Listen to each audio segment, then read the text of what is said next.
Your daughter needs a home. Mine wants a mother. Single father offers a homeless alien with him. Eric Donovan stared at his reflection in the bathroom mirror and noting the dark circles under his eyes. 6 months since Sarah's passing, and he still couldn't get used to the empty space beside him in bed.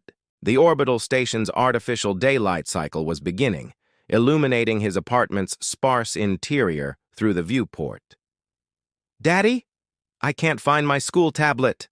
Lily's voice echoed from somewhere in their cluttered living quarters. "Check under the couch," he called back, running a hand through his short blonde hair. At 35, he was still in his prime physically. The station's enhanced gravity kept his muscles toned, but emotionally he felt decades older. The apartment chirped with an incoming message. Eric tapped his wrist communicator. "Donovan here. Engineer Donovan, we need you at Junction 42.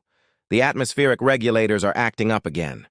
His supervisor's gruff voice left no room for argument. Eric sighed.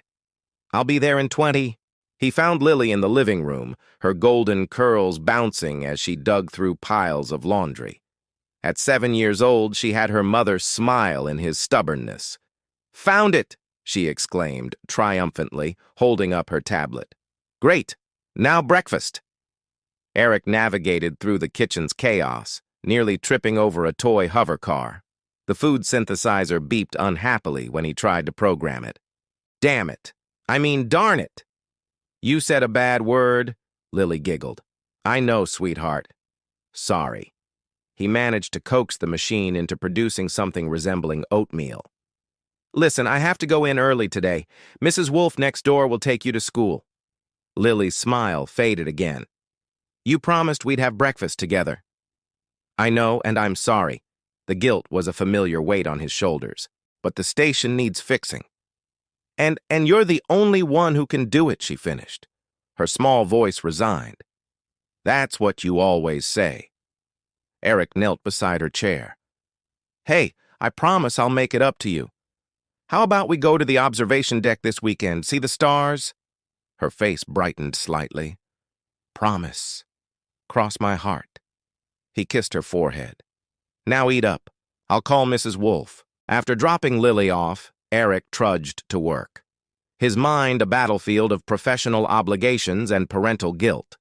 The orbital station Harmony was home to over 10,000 beings, humans and various alien species working together in what the politicians called a beacon of interstellar cooperation.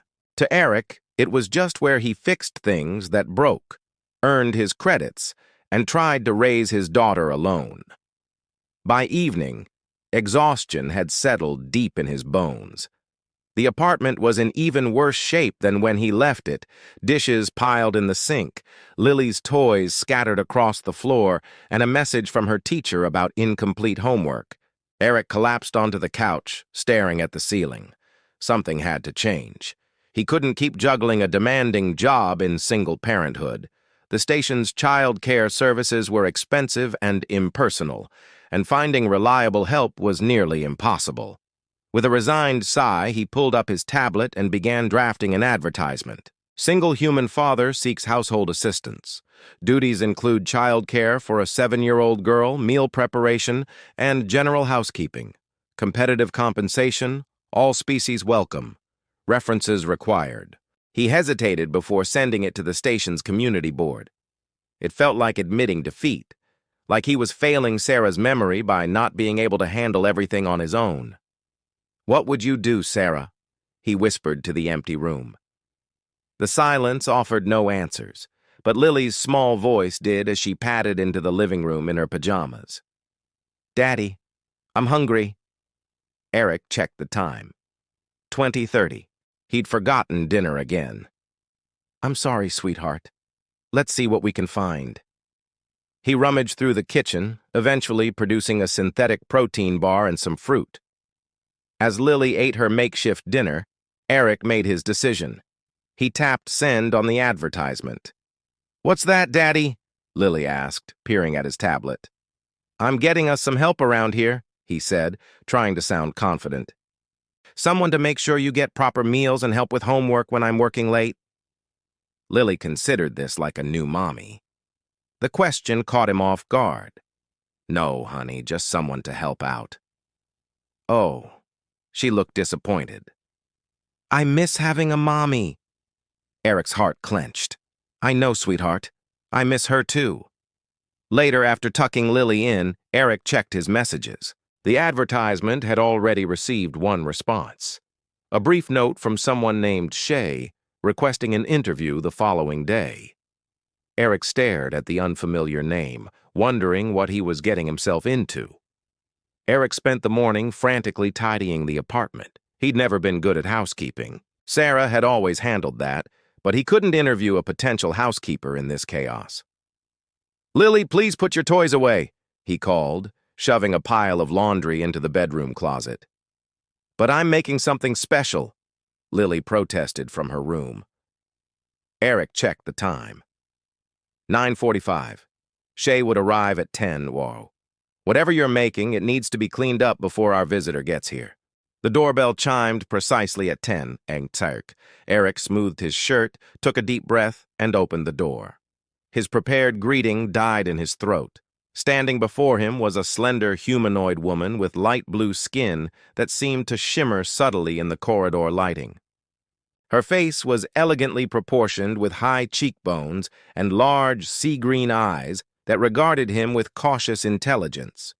Where humans had hair, she had graceful tendrils pulled back into a neat ponytail. She wore a simple but well-maintained gray tunic and pants that somehow managed to accentuate her delicate frame. But what caught Eric off guard wasn't her alien beauty. It was the small blue-kinned child half hiding behind her legs. Mr. Donovan. The woman's voice had a musical quality, her standard English perfect, but with an accent he couldn't place. I am Shay. I hope I am not late. Eric recovered his composure. No, you're right on time. Please come in. As they entered, he noticed Shay carried only a small bag, and both she and the child wore the standard issue clothing given to new arrivals at the station's refugee center. This is my daughter Iris, Shay said, gently encouraging the shy girl forward. I apologize for bringing her. Our childcare arrangements fell for her through this morning. It's no problem, Eric said, though he hadn't expected to be interviewing a package deal. My daughter Lily is here too. As if on cue, Lily burst from her room, holding what appeared to be a crudely made welcome banner decorated with stick figures and glitter. Is she here yet? I made. Lily stopped, staring wide-eyed at the blue-kinned pair. Then, with the unfiltered honesty of a 7-year-old, You're blue. That's so cool. Lily, Eric admonished, that's not how we greet guests. But Shay laughed, a tinkling sound like wind chimes. It is quite all right. Yes, little one, we are blue. My people are called Nilarians. Iris, who appeared to be around Lily's age, peeked out from behind her mother. Lily immediately thrust her homemade banner forward. I made this for you. It says, Welcome to our home. The letters were barely legible beneath the excessive glitter. It is beautiful, Shay said, accepting it with genuine appreciation. Iris reached out tentatively to touch the glitter, and Lily grabbed her hand. Want to see my room? I have toys. Before anyone could respond, Lily was pulling Iris down the hallway. Lily, Eric admonished, but Shay laughed, a tinkling sound like wind chimes.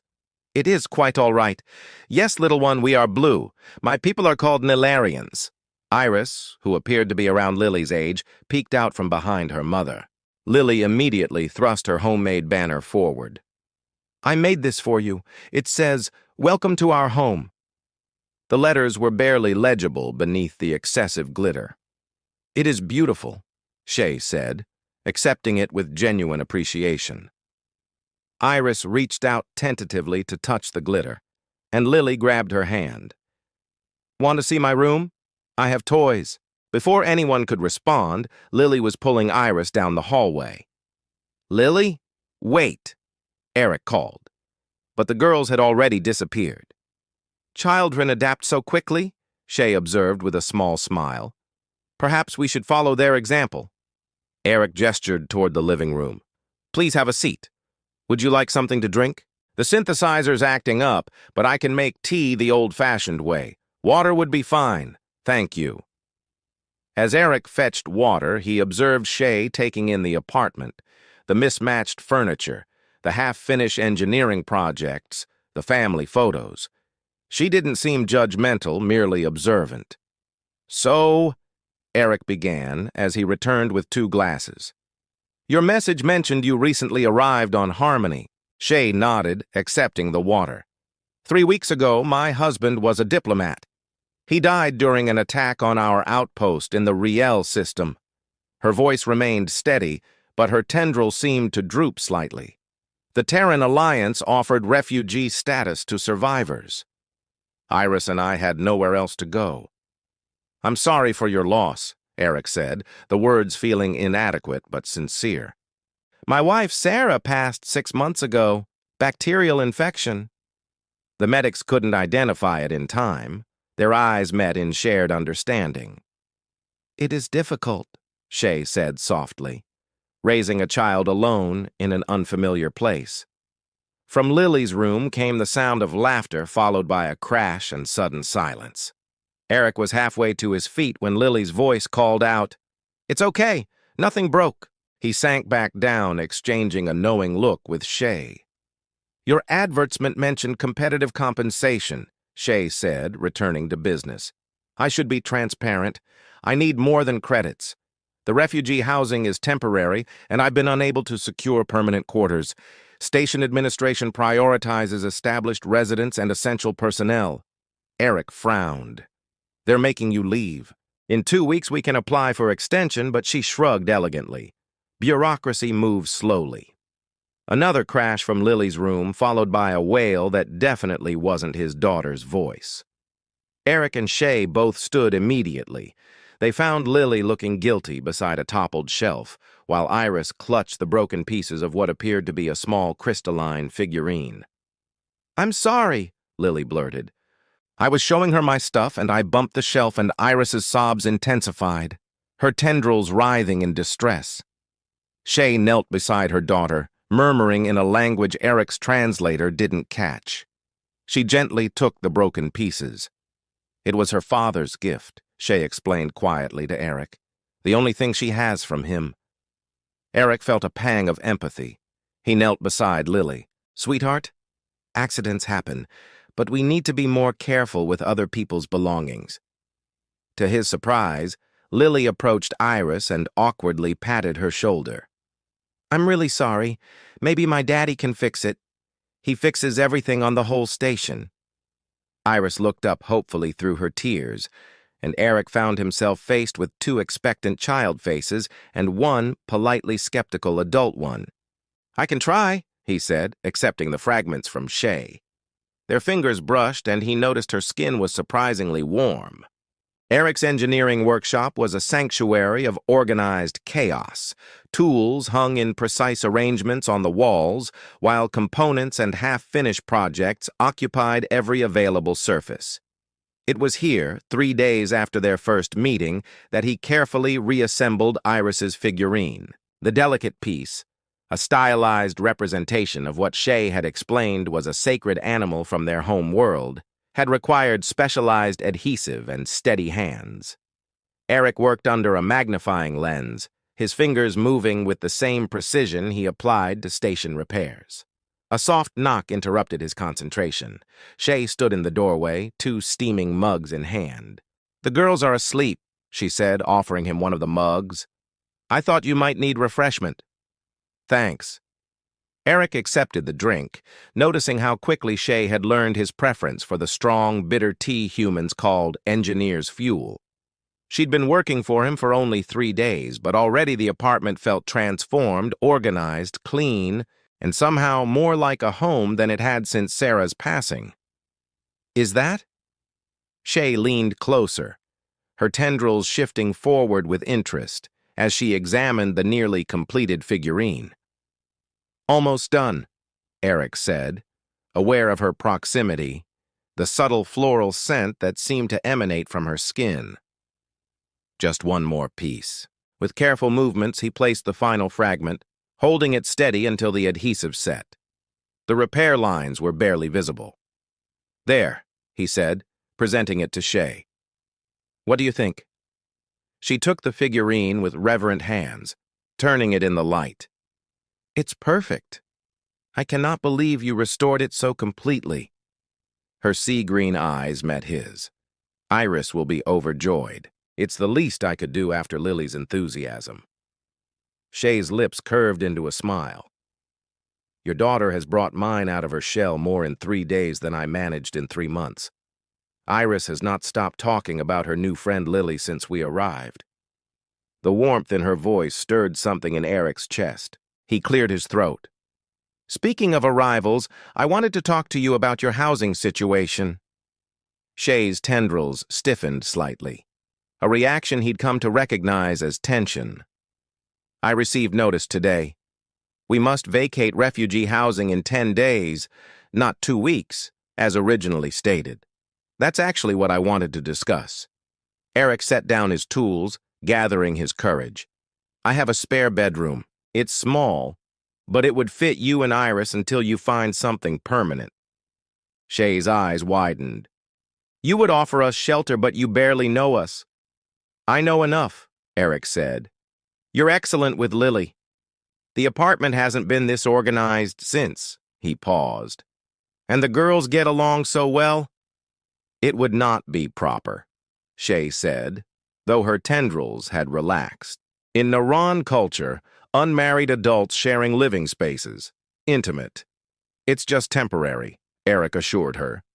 "Though the word intimate lingered in his mind and strictly professional, you'd still be Lily's caretaker and housekeeper, just with room and board included in your compensation." Shay studied him, her head tilted slightly. "Humans are remarkably pragmatic. Among my people, such an arrangement would imply intentions." "What kind of intentions?" Eric asked, suddenly very aware of how close they were standing. "Intentions of bonding," she said softly. "What humans might call courtship." The workshop suddenly felt several degrees warmer. Eric cleared his throat again. "Well, human customs are different. We're more flexible about living arrangements. Are you?" Her tendrils moved in a way he hadn't seen before, almost playful. "How interesting. On Nylar, a male offering shelter to a female, and her offspring is the first step in forming a new family unit." Eric's mouth went dry. I wasn't suggesting." Shay's musical laugh interrupted him. "I am teasing you, Eric. We Nilarians do understand cultural differences." Her expression softened. "But I am deeply grateful for your offer. Truly, for Iris's sake, I accept." Relief flooded through him along with something else he wasn't ready to name. "Great. That's great. You can move in this weekend." "There is one more Nilarian custom I should mention," Shay said, her tone serious but her eyes holding a hint of mischief. "When accepting shelter, it is customary to seal the agreement with a gesture of appreciation." Before Eric could ask what kind of gesture, Shay leaned forward and pressed her lips to his cheek. The contact lasted only a second, but the warmth lingered long after she pulled away. "That is how humans show appreciation." "Yes?" she asked innocently. "Something like that," Eric managed, his heart racing inexplicably. "Good night, Eric," she said, turning to leave. "And thank you for fixing Iris's treasure. You humans have remarkably skilled hands." As she disappeared down the hallway, Eric remained frozen, his fingertips touching the spot where her lips had been. He told himself the sudden heat in his blood was just from working too long in the confined space of the workshop. It had nothing to do with the graceful way Shay moved, or how her eyes seemed to see right through him, or how her presence made the empty apartment feel like a home again. Nothing at all. The next morning, as Eric prepared for work, he overheard Lily and Iris chattering excitedly in the kitchen. "And you'll live in the room next to mine," not as Lily was saying. "We can have sleepovers every night." "Not every night," Shay corrected gently, setting breakfast before the girls. She looked up as Eric entered, her tendrils arranged in what he was beginning to recognize as a pleased expression. Good morning. Morning, he replied, accepting the cup of coffee she offered. Their fingers brushed during the exchange, and Eric felt that same unexpected warmth from the previous night. I've told Iris about your generous offer, Shay said. She is quite excited. Can we paint the room blue, Daddy? Lily asked. Blue like Iris and Shay? Eric laughed. We'll see, sweetheart. As he headed to work, Eric couldn't shake the feeling that his impulsive offer had set something significant in motion, something that went beyond a simple housing arrangement. The thought should have terrified him, but instead, he found himself smiling all the way to his shift. Moving day arrived with unexpected ceremony. Eric had anticipated a simple transfer of the few belongings Shay and Iris had brought from their home world. Instead, he found himself participating in what Shay called the ritual of new dwelling. The space must be cleansed of lingering energies and blessed for new beginnings, she explained, lighting a small burner that released a sweet-smelling smoke. Eric watched, fascinated as Shay moved gracefully through the apartment, her tendrils flowing freely around her shoulders. She wore traditional Nilarian garments, a flowing azure robe embroidered with silver symbols that accentuated her slender form. Is this really necessary, Monique? He asked, though he found himself entranced by the elegant movements of her ritual dance. For Nilarians, a dwelling is not merely shelter, but an extension of oneself, she replied, her voice taking on a rhythmic quality. The energies we bring must harmonize with those already present. Lily and Iris followed behind Shay, giggling as they mimicked her movements. Eric couldn't help smiling at the sight. Now, Shay said, approaching him with the burner, the primary resident must accept the new energies. What do I do? Simply breathe in the essence and state your acceptance. Eric leaned forward, inhaling the aromatic smoke. It was surprisingly pleasant, reminiscent of cinnamon and something exotic he couldn't identify. I accept the new energies, he said uncertainly. Shay's eyes crinkled with amusement, perhaps with more conviction. Eric straightened his shoulders. I accept these new energies into my home, he declared more firmly. Excellent. Shaylee's tendrils rippled with approval. Now we must seal the ritual with the joining of essences. The what now? Before he could react, Shay stepped closer and pressed her palm against his. A tingling sensation spread from the contact point, warm and not unpleasant. In Narian tradition, she explained, her voice softer, the joining of essences symbolizes the merging of life paths. Eric was acutely aware of her proximity, the subtle floral scent that seemed uniquely hers, the warmth of her blue skin against his. Is this still part of the moving-in ritual? He asked, his voice unexpectedly husky. Shay's sea-green eyes met his, holding a hint of mischief. Perhaps not entirely. The moment was broken by Lily's excited voice. Can we do the essence joining too? Shay smoothly stepped back, her professional demeanor returning. Of course, everyone in the dwelling should participate. As the girls pressed their palms together, giggling at the tickly feeling. Eric caught Shay watching him, something unspoken in her gaze. The rest of the day passed in domestic harmony as they arranged the spare room for Shay and Iris. By evening, the apartment felt transformed, not just by the physical additions, but by a new energy that seemed to permeate the space. After the girls were asleep, Eric found Shay in the kitchen, preparing a Nilarian tea. Thank you for indulging our customs, she said, offering him a cup. I know they must seem strange to you. Different? Not strange, Eric corrected, accepting the beverage. I found it fascinating. Their fingers brushed during the exchange, that same tingling sensation returning briefly. The ritual seems to have worked, he added. The place feels, I don't know, more alive somehow. Shay smiled. That is its purpose, to awaken the dwelling to new possibilities. They sat in comfortable silence for a moment, sipping their tea. I should warn you, Eric finally said, There might be some talk around the station about our arrangement. Talk, gossip. Humans can be speculative about living situations like ours. Ah, Shay's tendril shifted in what he now recognized as amusement. Like Natalarians, then already several of my people at the refugee center expressed concern about my virtue. Eric nearly choked on his tea. Your virtue? Indeed. They believe I have become your... She hesitated, searching for the right word. Concubine. Is that the term? What? No. Eric felt his face heating. That's not... We're not. Shay's musical laugh interrupted his stammering. I know, Eric. I explained our professional arrangement. Her expression turned more serious, though some were still concerned. Relationships between species are uncommon. We don't have a relationship, Eric said quickly. I mean, not that kind of relationship. Of course. Was there a hint of disappointment in her voice? Or was he imagining it? The next morning brought the first test of their new arrangement. Eric arrived at work to find his human colleagues unusually interested in his personal life. Heard you've got yourself an alien girlfriend, Martinez said with a suggestive wink as they calibrated environmental controls. She's my daughter's caretaker, Eric replied firmly, and she needed housing. It's a practical arrangement. Sure, practical, Martinez grinned. That why you've been smiling all morning?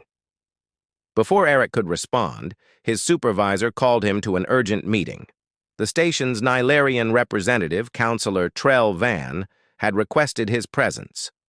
The counselor was an opposing figure, taller than most Narians, with elaborate tendrils arranged in what Eric assumed was a formal style. His expression was severe as Eric entered the conference room. Engineer Donovan, Trellin said without preamble.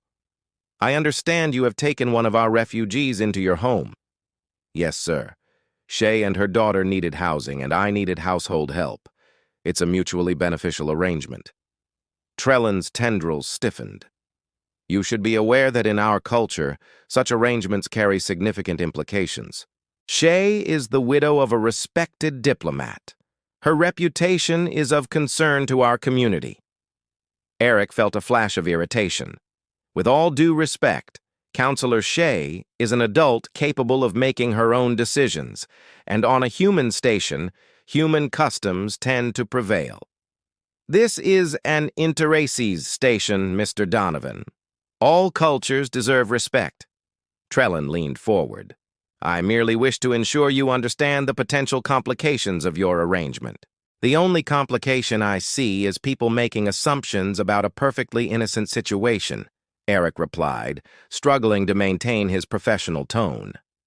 As he left the meeting, Eric couldn't shake the feeling that there was more to the counselor's concern than cultural propriety. Something in the Narian's manner had seemed almost possessive.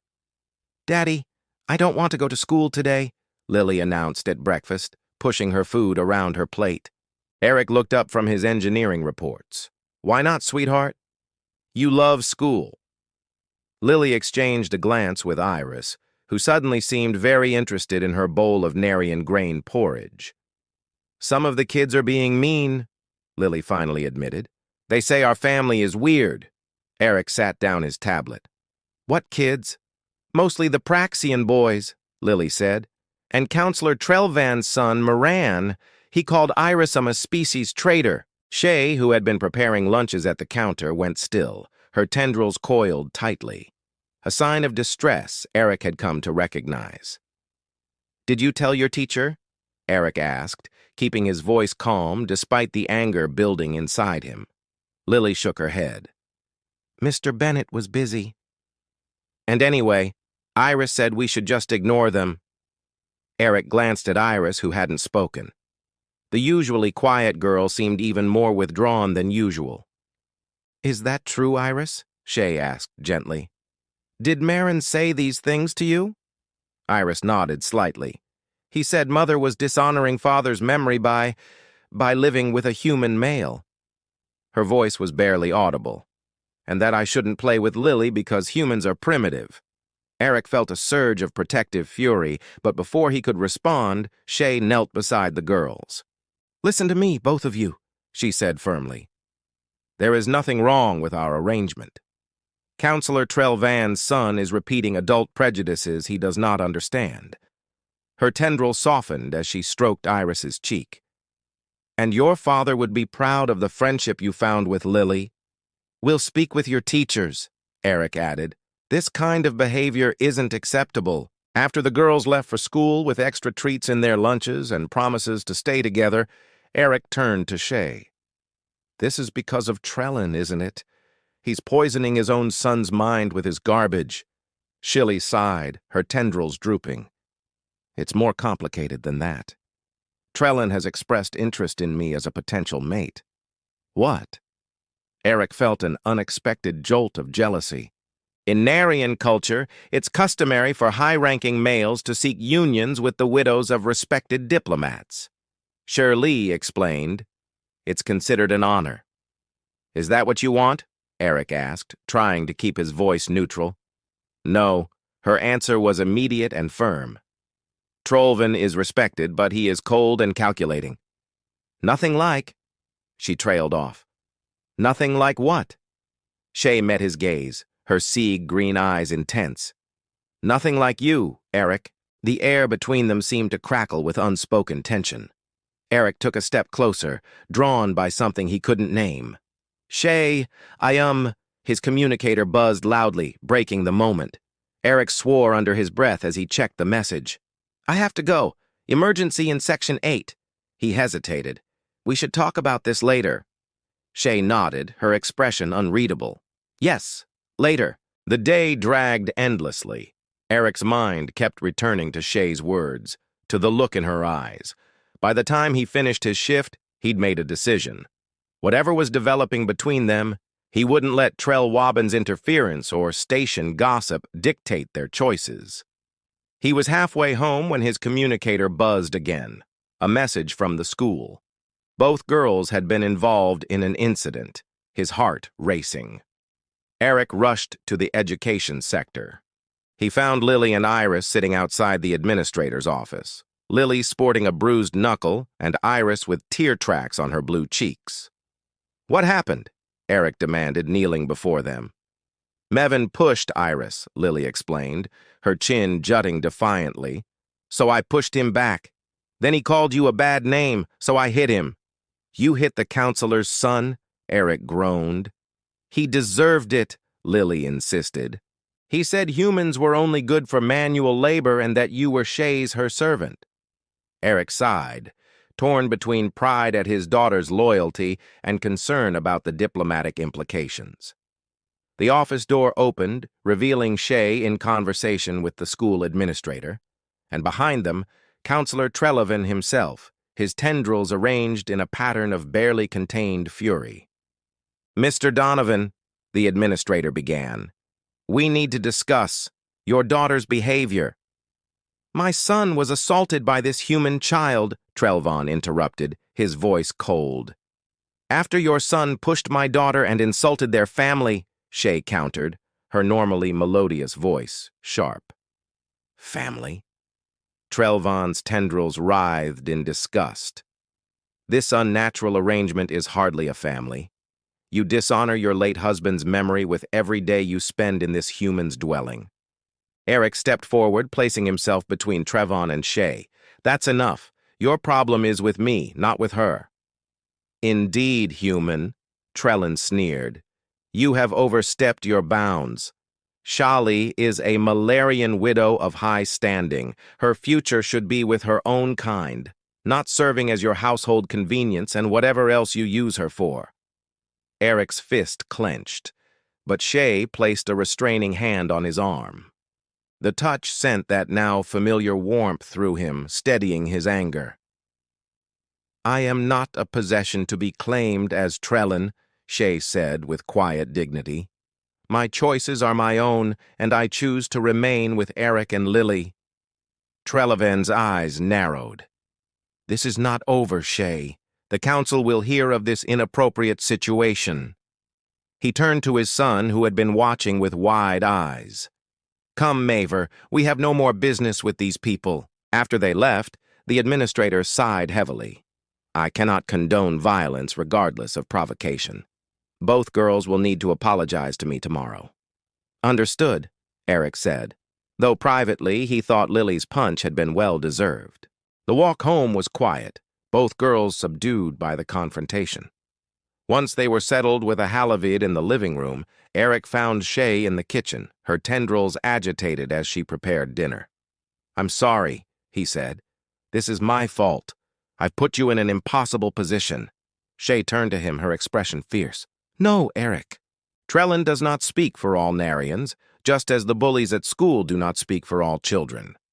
What we have built here, this home, this life, it matters. It is worth defending." "What exactly have we built?" "Shay?" Eric asked softly. She moved closer, her tendrils relaxing as she reached up to touch his face. Something unexpected, something wonderful.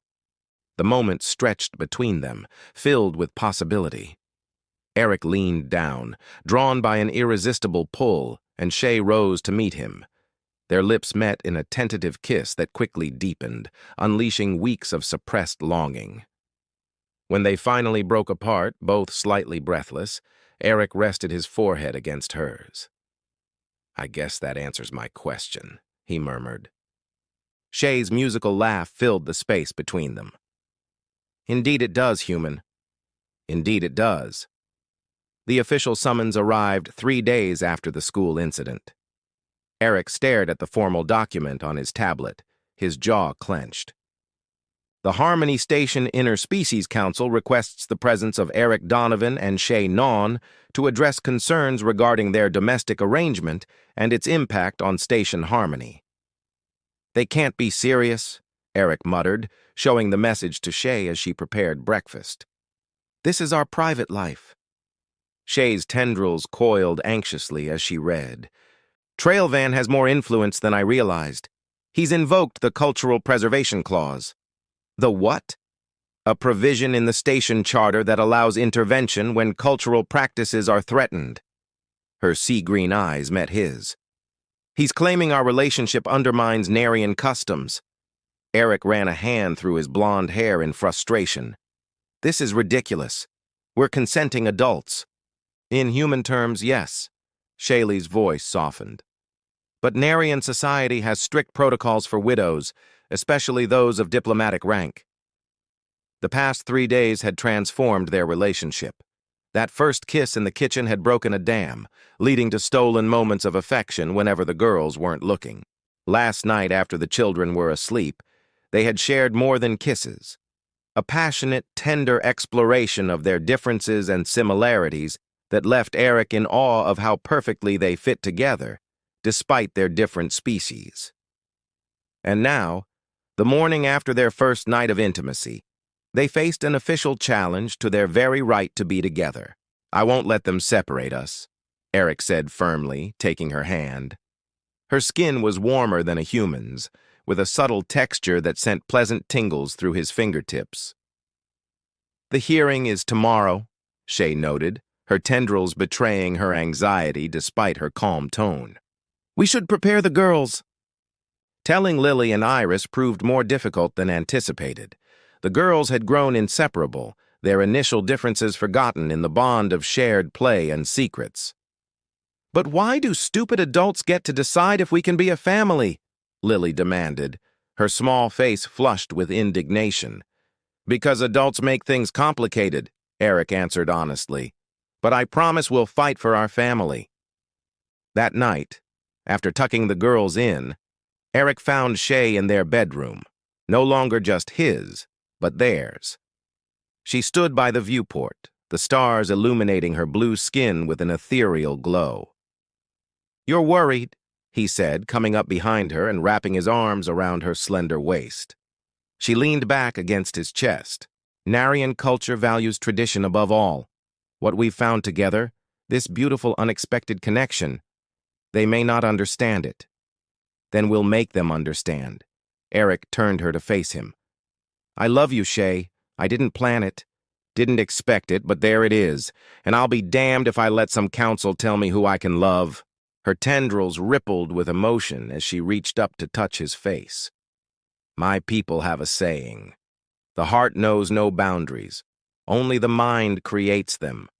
My heart chose you, Eric Donovan, long before my mind accepted it. Their kiss deepened, filled with the urgency of uncertain tomorrows. Later, as they lay entwined, Shay traced patterns on his chest. Humans approach intimacy differently than Nilarians, she observed, a hint of wonder in her voice. Better or worse? Eric asked, suddenly self-conscious. Her musical laugh filled the darkness. Different. More direct. Narians typically engage in elaborate courtship rituals lasting months. Humans are refreshingly efficient. Efficient? Eric raised an eyebrow. Not exactly the compliment a man hopes for. Shaylee's tendrils tickled his neck playfully. Perhaps passionate is the better word. You humans don't hide your desires behind ritual. It's quite liberating. The council chamber was imposing, a circular room with elevated seats for the 7 representatives of the major species aboard Harmony Station. Eric and Shay stood in the center, hand in hand, facing their judges. Counselor Trell Van sat directly opposite them, his tendrils arranged in a formal pattern that Eric had learned signified authority and judgment. Beside him sat representatives from the Praxian, Terran, Valyrian, Centauri, Drell, and Tassian delegations. Commander Graves, the human representative, spoke first. This council has been convened to address concerns regarding cultural integration. Counselor Trellin, please state your case. Trellin rose, his tall form imposing. Esteemed colleagues, I bring before you a matter of grave cultural significance. Shay Navern, widow of diplomat Krell Van Navern, has entered into an inappropriate relationship with a human engineer, violating sacred Narian customs regarding widowhood and interspecies relations. He continued, his voice carrying through the chamber. By Narian law, a diplomatic widow must observe a mourning period of no less than 2 cycles before considering new attachments, and then only with the approval of the diplomatic corps. Furthermore, interspecies unions are permitted only after extensive cultural compatibility assessments. Eric felt Shaylee's hand tightening in his. I request this council order the immediate dissolution of this unauthorized arrangement and place Shay and her daughter under Narian community supervision until proper protocols can be observed. Commander Graves turned to them. Mr. Donovan, Miss Navarin, how do you respond? Eric stepped forward, his engineer's mind organizing his thoughts logically. Counselors, I respect cultural traditions, but Harmony Station was founded on principles of freedom and mutual respect. Shay and I met through a professional arrangement. She needed employment. I needed household assistance. What developed between us was unexpected, but genuine. He looked at each council member in turn. We're not asking anyone to approve of our relationship.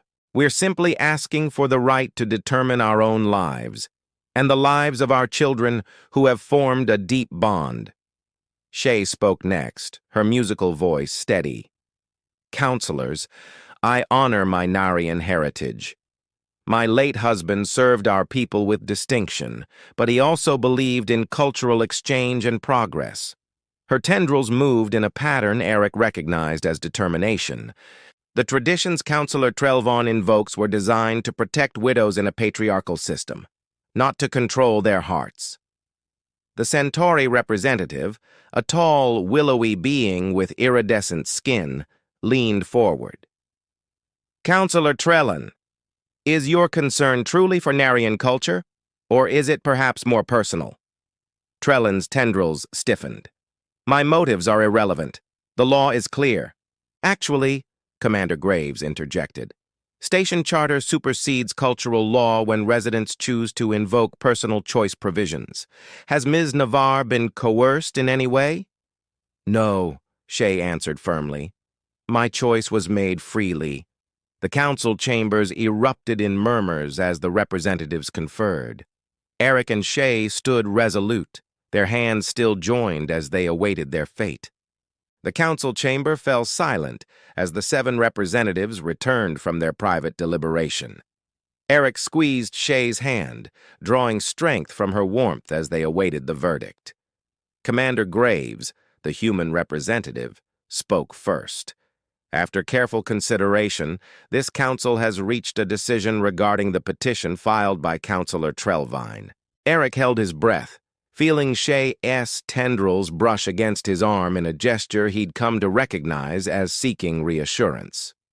By a vote of 5-2, the Council finds that station charter provisions regarding personal freedom take precedence over cultural traditions when those traditions are not being imposed upon members of the culture in question against their will. Graves's eyes met Eric's with a subtle nod. The petition is denied. Ms. Navarine and Mr. Donovan are free to determine the nature of their relationship without interference. Relief flooded through Eric. Beside him, Shay's tendrils rippled with joy. "This is outrageous!" Trelvine rose from his seat, his tendrils rigid with fury. "You undermine centuries of Narian tradition with this ruling!" The Centauri representative's melodious voice cut through Trelvine's protest. "Traditions evolve, Counselor. That is the nature of cultural growth." "This is not about cultural growth," Trelvine hissed. "This is about prophecy and power." A murmur ran through the chamber. Commander Graves leaned forward. "Explain yourself, Counselor." Trelvine's composure cracked, revealing a desperation Eric hadn't seen before. "The ancient texts speak of it, a union between Nilarian and human that would produce offspring with unprecedented abilities. A child who would challenge the traditional order, bringing chaos to our carefully structured society." Eric blinked in surprise. "Wait. This is about a prophecy? You tried to separate us because of some ancient superstition?" "Not superstition," Trelvine snapped. "Our seers have confirmed the potential. Human adaptability combined with Narian psychic sensitivity could create beings beyond our control. The diplomatic corps has monitored human-Nilarian interactions for decades to prevent such unions." Shay stepped forward, her voice steady despite her obvious shock. "Is this why my husband was assigned to remote outposts? To keep him away from human contact?" "Trelvine knew his duty," Trell replied coldly. "As should you." "My husband died because of that duty," Shay's voice trembled with anger. "And now you would use his memory to control me." Eric placed a protective arm around her shoulders. "This ends now, Trelvine. Your prophecies and politics don't get to dictate our lives." Trelvine's eyes narrowed. "This is bigger than your selfish desires, human. The very fabric of Narian society is at stake." "Perhaps," said the Drell representative, her crystalline voice resonating through the chamber, "Narian society could benefit from some evolution." "You don't understand," Trelvine insisted. "The prophecy speaks of a child with the adaptability of humans and the psychic gifts of Nilarian, a combination that could disrupt the hierarchical foundation of our entire culture." "Sounds to me," Commander Graves observed dryly, "like you're afraid of progress." "This council session is concluded," announced the Praxian chairperson. "Our ruling stands. This matter is closed." Trelvine's face contorted with rage. "It is not closed. By ancient Narian law, I invoke the right of challenge." The chamber erupted in shocked murmurs. Shay gasped, her tendrils coiling tightly. "What's happening?" Eric whispered. "He's challenging you to ritual combat," Shay explained, her voice tight with fear. "An ancient custom rarely invoked. The winner claims the right to determine my fate." "That's barbaric," Eric protested.